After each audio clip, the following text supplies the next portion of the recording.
నమస్తే. ప్రపంచంలో అత్యంత విలువైన పుస్తకాలలో ఒకటైన 'రిచ్ డాడ్ పూర్ డాడ్' పుస్తక రచయిత రాబర్ట్ కియోసాకి ఈ మధ్యన సోషల్ మీడియాలో యాక్టివ్‌గా ఉండడం తెలిసిందే. ఇన్వెస్టర్‌గా, మనీ మేనేజ్‌మెంట్ గురువుగా పేరున్న ఆయన, ఆ మధ్యన బంగారం, వెండి ధరలు భారీగా పెరుగుతాయని, వాటిని తక్కువ ధరలో కొనడం తెలివైన నిర్ణయంగా పేర్కొనడమే కాదు, తాను ఎంతెంత బంగారాన్ని కొన్న విషయాన్ని తన సోషల్ పోస్టుల ద్వారా వెల్లడించడం మనం చూసాం. ఆయన అంచనాలకు తగ్గట్లే వెండి, బంగారం ధరలు అనూహ్యంగా పెరగడం తెలిసిందే.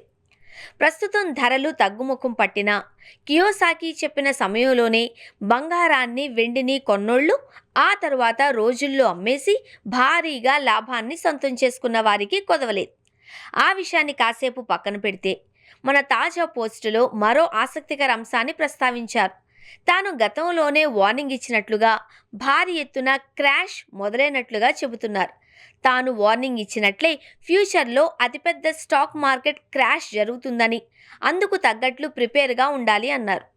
2013లో తాను రాసిన 'రిచ్ డాడ్స్' పుస్తకంలో భవిష్యత్తులో అతిపెద్ద స్టాక్ మార్కెట్ క్రాష్ జరుగుతుంది అని హెచ్చరించిన విషయాన్ని గుర్తు చేశారు.